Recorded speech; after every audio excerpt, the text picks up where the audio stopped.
السلام عليكم ورحمة الله وبركاته. هنتكلم النهاردة عن دايناميك بلوك. ببساطة ده قدامنا بلوك. البلوك اللي قدامنا ده احنا عايزين نعدل فيه.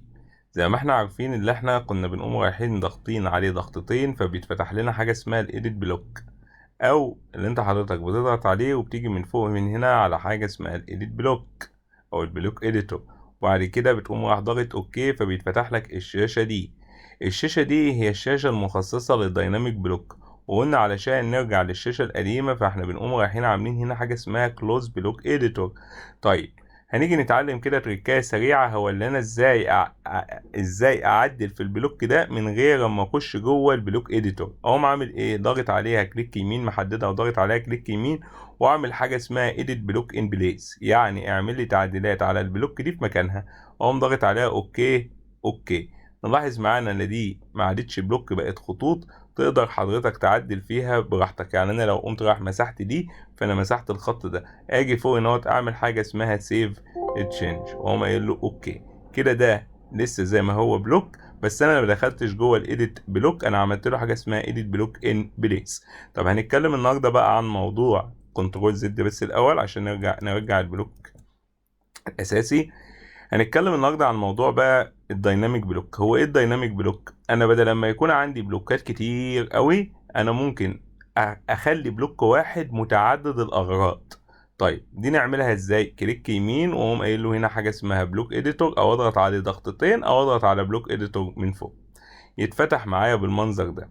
القايمه اللي فوق ده هي ديت المخصصه لاعدادات ايه الدايناميك بلوك. لو انا مش ضاغط عليها مش هتبان معايا هنا في الجنب. خلي بالك معايا اللي انا عندي هنا حاجه اسمها بارامتر وعندي هنا حاجه اسمها اكشن. انا اللي يهمني البارامتر والاكشن. ما ينفعش تعمل اكشن من غير بارامتر، يبقى لازم الاول في بارامتر وبناء على البارامتر اعمل الاكشن. وفي حاجات بتتعمل ببارامتر فقط بس. طيب هنيجي اول حاجه نتعلمها وابسط حاجه اللي احنا ازاي نعمل حاجه اسمها محاذاه. يعني ايه محاذاه؟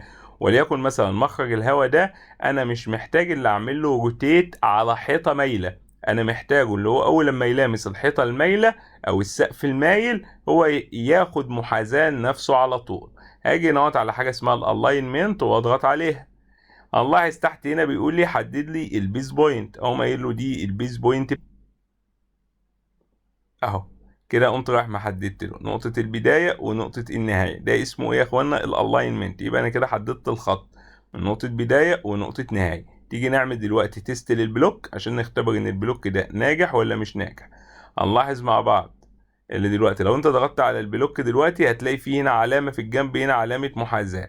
طيب انا دلوقتي هرسم خط مايل وليكن الخط المايل ده خط السقف المعلق، اللي انا عايز اول لما البلوك ده اجيبه على ده ياخد المحاذاة، همسكه من النقطة دي واقوم جايبه هنا. لو جينا اول لما بيلمس الخط هو بياخد لوحده محاذاة للشكل. يبقى كده ده معناه ان البلوك كده ناجح معايا. اعمل هنا حاجة اسمها كلوز تيست بلوك.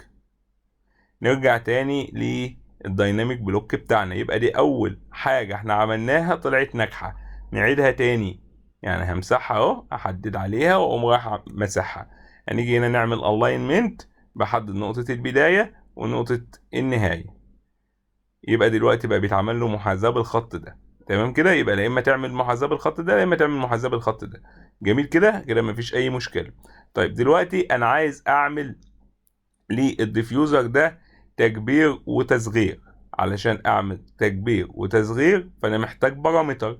البارامتر ده وليكن هنا حاجة اسمها اللينير، اقوم راح ضاغط على اللينير ومحدد هنا نقطة البداية وده نقطة النهاية. وخلي بالك معايا النقطة الأولانية اللي أنا بضغط عليها هي النقطة الأساسية، أما النقطة التانية اللي أنا بضغط عليها هي النقطة اللي بيتم من عليها عملية الاستطالة. طيب أنا لو ضغطت هنا النقطة واحد وهنا النقطة رقم اتنين، نلاحظ مع بعض إن الدايمنشن اللي مكتوب لي أو الديستانس اللي مكتوبة لي ليها اتنين جريب ناحية الشمال وجريب ناحية اليمين. خلي بالك معايا أنت ضغطت هنا في الأول.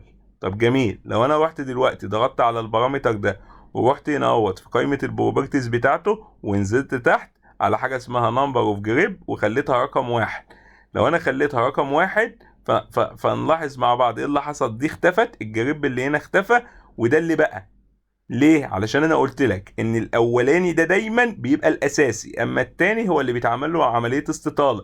طب انا لو عايز اعمل للشيء عمليه استطاله من الناحيه التانيه كنت ابدا من هنا. يعني تيجي تركز كده معايا، لو انا دلوقتي عملت لينير وجيت هنا وضغطت هنا نقطه البدايه اهي وهنا نقطه النهايه، وجيت هنا قمت راح ضغطت على الديستانس ده ورحت قائمه بروبرتيز ونزلت تحت النمبر اوف جريب خليته واحد. نركز مع بعض اللي حصل هنا، اللي اتشالت وهنا اللي فضلت. يبقى احنا نركز مع بعض نقطة البداية احنا بنعملها فين.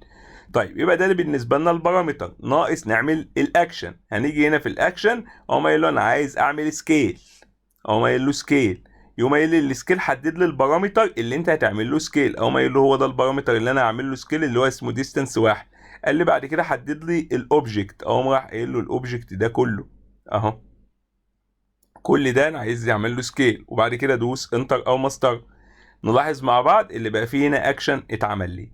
اقوم رايح عامل تيست بلوك عشان اتاكد ان اللي انا عملته ده شغل مظبوط. نلاحظ كده مع بعض اللي هو بعلامه المحاذاه هنا وفوق هنا علامه الاسترتش. نلاحظ مع بعض ان الديفيوزر بيكبر ويصغر معانا. يبقى ده ميزه من المميزات، بدل ما تقعد تعمل سكيل كل شويه وتضرب في فاكتور، لا احنا بقينا نقدر نعمل دايناميك بلوك بسهوله خالص، تكبير وتصغير. وكمان بلس ايه، بلس اللي انا لو عندي خطوط مايله اقدر اخلي الديفيوزر بتاعي يجي بمحاذاتها.